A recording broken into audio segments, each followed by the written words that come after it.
Hi friends, good morning, ಶುಭ ಮುಂಜಾನೆ. ಎಲ್ಲರೂ ಹೇಗಿದ್ದೀರಾ? ಐ ಹೋಪ್ ಎಲ್ಲರೂ ಚೆನ್ನಾಗಿದ್ದೀರಾ ಅಂತ ಭಾವಿಸ್ತಾ ಈ ಒಂದು ವ್ಲಾಗ್ನ ಶುರು ಮಾಡ್ತಾಯಿದ್ದೀನಿ. ಸೊ ನಾನು ಇಲ್ಲಿ ಬೇ ಲೀಫ್ ಅಂದರೆ ಪಲಾವ್ ಎಲೆನ ಖಾಲಿಯಾಗಿಬಿಟ್ಟಿದ್ದು, ಸೊ ಒಂದು ಬಾಕ್ಸಲ್ಲಿ ಹಾಕಿಡ್ತಾಯಿದ್ದೀನಿ. ಸೊ ನಾನು ಇದ್ರ ಕಷಾಯ ಮಾಡಿಕೊಂಡು ಎವ್ರಿಡೇ ನಾನು ಕುಡಿತೀನಿ. ಸೊ ಇದರಿಂದ ಮೈಗ್ರೇನ್ ಹೆಡ್ಏಕ್ ಇದ್ದರೆ ನಿಮಗೆ ಕಡಿಮೆ ಆಗುತ್ತೆ. ಸೊ ಹಾಗಾಗಿ ಮತ್ತು ಹೆಲ್ತ್ ಬೆನಿಫಿಟ್ಸ್ ಕೂಡ ತುಂಬಾ ಇದೆ. ಸೊ ಬೇ ಲೀಫ್ ನೀವು ಬೇಕಾದ್ರೆ ಒಂದು ಸತಿ ಗೂಗಲಲ್ಲಿ ಹಾಕಿ ಸರ್ಚ್ ಮಾಡ್ಬೋದು. ಪಲಾವ್ ಎಲೆಯಿಂದ ಹೆಲ್ತ್ ಬೆನಿಫಿಟ್ಸ್ ಕೂಡ ತುಂಬಾ ಇದೆ. ಸೊ ಫಸ್ಟು ಪಲಾವ್ ಎಲೆನ ಚೆನ್ನಾಗಿ ತೊಳೆದ್ಬಿಟ್ಟು ಒಂದೆರಡು ಎಲೆ ತೊಗೊಂಡು ಚೆನ್ನಾಗಿ ತೊಳೆದ್ಬಿಟ್ಟು ಆಮೇಲೆ ಹಾಫ್ ಗ್ಲಾಸ್ ನೀರನ್ನ ಹಾಕಿ ಇವಾಗ ಕುದಿಯೋಕ್ಕೆ ಇಡ್ತೀನಿ. ಅದು ಸ್ವಲ್ಪ ಚೆನ್ನಾಗಿ ಕುದಿಬೇಕು, ತುಂಬ ಜೋರಾಗಿ ಕುದಿಸ್ಬೇಡಿ. ಸೊ ಮೀಡಿಯಮಲ್ಲಿ ಇಟ್ಟು ಕುದಿಸಿ ಸ್ವಲ್ಪ ಜಿಂಜರ್ ಮಿಕ್ಸ್ ಮಾಡಿದ್ದೀನಿ. ಅದಕ್ಕೆ ಇಲ್ಲಿ ಕಷಾಯ ಪೌಡ್ರ್ ತೋರಿಸ್ತಾ ಇದ್ದೀನಿ. ಕಷಾಯ ಪೌಡ್ರ್ ಆಲ್ರೆಡಿ ನಾನು ಗ್ಲಾಸಲ್ಲಿ ಹಾಕ್ಬಿಟ್ಟಿದ್ದೀನಿ. ಸೊ ಅದು ಮಿಸ್ ಆಗಿಬಿಟ್ಟಿತ್ತು. ಸೊ ಎಷ್ಟು ಹಾಕಿದ್ದೀನಿ ಅಂತ ತೋರಿಸ್ತಾ ಇದ್ದೀನಿ. ಈ ಕಷಾಯ ಪೌಡರ್ನ ಸ್ವಲ್ಪ ಜೀರಿಗೆ, ಆಮೇಲೆ ಧನಿಯಾ, ಸೋಂಪು, ಅಜ್ವೈನ್ ಇವೆಲ್ಲ ಚೆನ್ನಾಗಿ ಫ್ರೈ ಮಾಡಿ ಪೌಡ್ರ್ ಮಾಡಿ ಇಟ್ಕೊಂಡಿದ್ದಂತಹ ಕಷಾಯ ಪೌಡ್ರು. ಸೊ ಅದನ್ನು ಹಾಕಿ ಇವಾಗ ಈ ಬಿಸಿನೀರನ್ನ ಅದಕ್ಕೆ ಹಾಕ್ತಾಯಿದ್ದೀನಿ.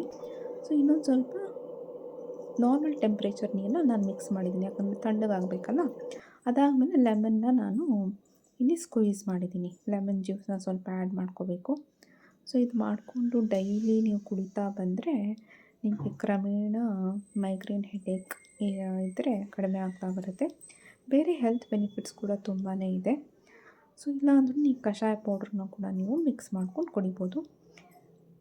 ಈ ಕಷಾಯ ಪೌಡ್ರ್ ಹಾಕಲೇಬೇಕಂತ ಏನಿಲ್ಲ, ನೀವು ಹಾಗೆ ಬೇ ಲೀಫ್ನ ನೀವು ಕುದಿಸ್ಬಿಟ್ಟು ನೀವು ಕುಡಿಬೋದು ಲೆಮನ್ ಜ್ಯೂಸನ್ನ ಹಾಕ್ಕೊಂಡು. ಈಗ ಇಲ್ಲಿ ನಮ್ಮ ಹಸ್ಬೆಂಡ್ಗೆ ನಾನು ಟೀ ಮಾಡ್ತಾಯಿದ್ದೀನಿ. ಸೊ ನಾನು ಯಾವುದೇ ರೀತಿ ಟೀ ಕಾಫಿನ ಕುಡಿಯೋದಿಲ್ಲ. ಸೊ ಅವ್ರಿಗೆ ತುಂಬಾ ಇಷ್ಟ, ಅವ್ರಿಗೆ ಟೀ ಅಂದರೆ. ಸೊ ಫಸ್ಟು ಮಾರ್ನಿಂಗ್ ಅವ್ರಿಗೆ ಟೀ ಬೇಕೇ ಬೇಕು. ಸೊ ಇಲ್ಲಿ ಅವ್ರಿಗೋಸ್ಕರ ಟೀ ಮಾಡ್ತಾಯಿದ್ದೀನಿ.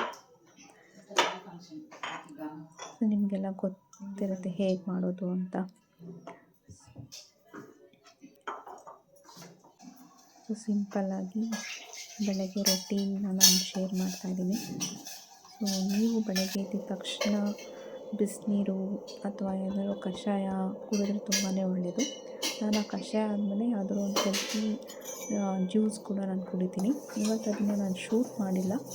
ನೆಕ್ಸ್ಟ್ ಟೈಮ್ ನಾನು ನಿಮಗೆ ಖಂಡಿತವಾಗ್ಲೂ ಶೂಟ್ ಮಾಡಿ ನಾನು ಯಾವ ರೀತಿ ಜ್ಯೂಸನ್ನ ತೊಗೊತೀನಿ, ಆ್ಯಶ್ಗಾಟ್ ಜ್ಯೂಸ್ ಅಥವಾ ಆಮ್ಲಾ ಜ್ಯೂಸ್, ಈ ರೀತಿ ಯಾವುದಾದ್ರು ಒಂದು ಜ್ಯೂಸನ್ನ ಹೆಲ್ತಿ ಡ್ರಿಂಕ್ನ ತೊಗೊತೀನಿ.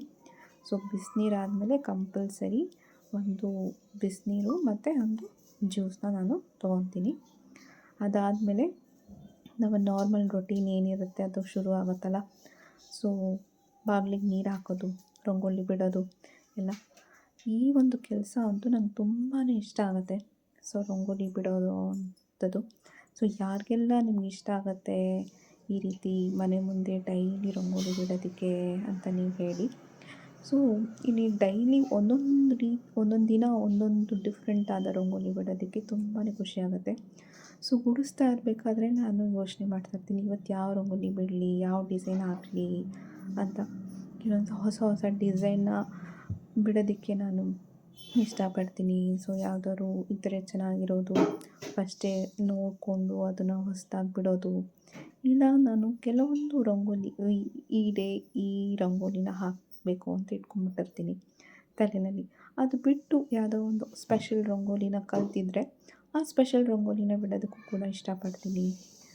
ಸೊ ಈ ರೀತಿ ಒಂದು ಸಣ್ಣ ನನ್ನ ರಂಗೋಲಿ ಕತೆ ನಿಮ್ಮ ಜೊತೆ ಶೇರ್ ಮಾಡಿಕೊಂಡೆ. ನಿಮಗೆಲ್ಲ ಯಾವ ರೀತಿ ಅನಿಸ್ತು, ನಿಮಗೆ ಯಾವ ರೀತಿ ರಂಗೋಲಿನ ಬಿಡೋದಕ್ಕೆ ಇಷ್ಟ ಆಗುತ್ತೆ, ಚಿಕ್ಕದಾಗ ದೊಡ್ಡದಾಗ ಅಂತ ನೀವು ನನಗೆ ಹೇಳಿ. ಸೊ ರಂಗೋಲಿ ಎಲ್ಲ ಬಿಟ್ಟಾಯಿತು. ಈಗ ನಾನಿಲ್ಲಿ ತಿಂಡಿ ಕಡೆ ಬಂದಿದ್ದೀನಿ, ತಿಂಡಿ ರೆಡಿ ಮಾಡ್ತಾಯಿದ್ದೀನಿ. ಸೊ ತಿಂಡಿಗೆ ಇವತ್ತು ಇಡ್ಲಿ ಮತ್ತು ದಾಲ್ ಮಾಡ್ತಾಯಿದ್ದೀನಿ. ದಾಲ್ ಅಂದರೆ ತೊವೆ ಥರ ಮಾಡ್ತಾರಲ್ಲ ಆ ರೀತಿ. ನಾವು ಸಾಂಬಾರು ಚಟ್ನಿಗಿಂತ ಈ ದಾಲ್ನ ನಾವು ಇಷ್ಟಪಡ್ತೀವಿ, ಎಲ್ಲರೂ ಮನೆಯಲ್ಲಿ ತುಂಬ ಇಷ್ಟಪಡ್ತಾರೆ. ಸೊ ಯಾವಾಗಲೂ ಇಡ್ಲಿ ಜೊತೆ ನಾವು ಈ ದಾಲ್ನ ಮಾಡೇ ಮಾಡ್ತೀವಿ. ಸೊ ವೆಜ್ಜಲ್ಲಿ ಇದು, ಇಲ್ಲಾಂದರೆ ನಾನ್ ವೆಜ್ ಮಾಡಿದ್ರೆ ಚಿಕನ್ ಸಾರು ಅಥವಾ ಮಟನ್ ಸಾರು ಈ ಥರ.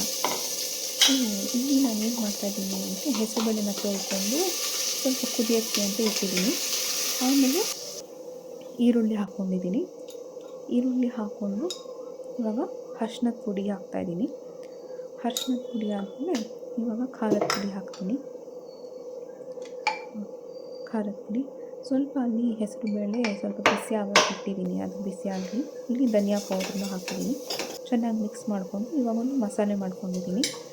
ಅದಕ್ಕೇನಿಲ್ಲ, ಸ್ವಲ್ಪ ಕೊಬ್ಬರಿ, ಶುಂಠಿ, ಬೆಳ್ಳುಳ್ಳಿ, ಆಮೇಲೆ ಟೊಮ್ಯಾಟೊನೂ ಸೇರಿಸಿದ್ದೀನಿ. ಅದಕ್ಕೆ ಕೊತ್ತಂಬರಿ ಸ್ವಲ್ಪ ಇತ್ತು, ಸ್ವಲ್ಪ ಸೇರಿಸಿದ್ದೀನಿ. ಸೊ ಟೊಮ್ಯಾಟೊನೂ ಒಂದೇ ಸತಿ, ಯಾವುದು ಫ್ರೈ ಮಾಡಿಲ್ಲ ಮಸಾಲೆ, ಎಲ್ಲ ಹಸಿ ಮಸಾಲೆ. ಒಂದು ಮಿಕ್ಸಿನಲ್ಲಿ ಕುಕ್ಕರ್ನಲ್ಲಿ ಎಲ್ಲ ಒಂದೇ ಸತಿ ಬೇಯುತ್ತಲ್ವ. ಸೊ ಒನ್ ಪಾಟ್ ರೆಸಿಪಿ ಅಂತ ಹೇಳ್ಬೋದು. ಮತ್ತು ಬೇಯಿಸಿ ಮತ್ತೆ ತೆಗೆದು ಮತ್ತೆ ಒಗ್ಗರಣೆ ಕೊಡೋದು ಯಾವುದೂ ಇರೋಲ್ಲ, ಎಲ್ಲ ಒಟ್ಟಿಗೆ ಹಾಕಿ ಕುದಿಸಿ ಇವಾಗ ಬೇಳೆನೂ ಹಾಕಿದ್ದೀನಿ. ಇವಾಗ ಉಪ್ಪನ್ನು ಹಾಕ್ತಾಯಿದ್ದೀನಿ. ರುಚಿಗೆ ತಕ್ಕಷ್ಟು ನಿಮಗೆ ಎಷ್ಟು ಬೇಕೋ ಉಪ್ಪನ್ನ ಹಾಕಿ ಸಿಂಪಲ್ಲಾಗಿ ನೀವು ಮಾಡ್ಕೊಂಬಿಡ್ಬೋದು, ಟೇಸ್ಟಿಯಾಗೂ ಇರುತ್ತೆ. ಸೊ ಅಷ್ಟೇ, ಇವಾಗೆಲ್ಲ ಮಿಕ್ಸ್ ಮಾಡಿ ಬೇಕಾದ್ರೆ ನೀವು ಇದಕ್ಕೆ ಸೀಮೆ ಬದನೆಕಾಯಿ ಕೂಡ ಸೇರಿಸ್ಬೋದು, ತುಂಬ ಚೆನ್ನಾಗಿರುತ್ತೆ. ಸೊ ನನ್ನ ಮಗನಿಗೆ ಅಂತ ಸ್ಯಾಂಡ್ವಿಚ್ ಮಾಡಿದ್ದೆ. ಸೊ ಅದೊಂದು ಮಿಕ್ಕಿತ್ತು, ಅದನ್ನು ಎತ್ತಿಡ್ತಾ ಇದ್ದೀನಿ ಸ್ಯಾಂಡ್ವಿಚ್ ತಿಂತ. ಸೊ ಇವತ್ತಿನ ಬೆಳಗ್ಗೆ ತಿಂಡಿ ಇಡ್ಲಿ ಮತ್ತು ದಾಲ್. ಸೊ ಇವಾಗ ಹೇಗೂ ಹಬ್ಬ ಬಂತಲ್ಲ, ವರಮಹಾಲಕ್ಷ್ಮಿ ಹಬ್ಬ. ಸೊ ಹಾಗಾಗಿ ಗಂಧಿಗೆ ಅಂಗಡಿಯಿಂದ ಹೋಗಿ ಎಲ್ಲ ಸ್ವಲ್ಪ ಪರ್ಚೇಸಿಂಗ್ ಎಲ್ಲ ಇತ್ತು, ಅದನ್ನೆಲ್ಲ ತಂದು ನಿಮಗೆ ತೋರಿಸ್ತಾ ಇದ್ದೀನಿ. ಸೊ ನಿಮಗೆ ಗೊತ್ತಿರ್ಬೋದು, ಗೆಜ್ಜೆ ವಸ್ತ್ರ ಆಗಿರ್ಬೋದು, ಆಮೇಲೆ ಅರ್ಶಿನ, ಧೂಪ, ಈ ರೀತಿ ಎಲ್ಲ ತೊಗೊಂಡಿದ್ದೀನಿ.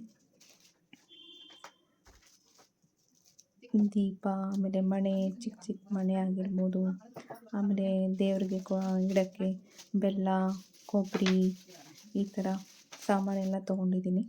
ಸೊ ಒಂದು ಮ್ಯಾಟ್ ಕೂಡ ತೊಗೊಂಡಿದ್ದೀನಿ.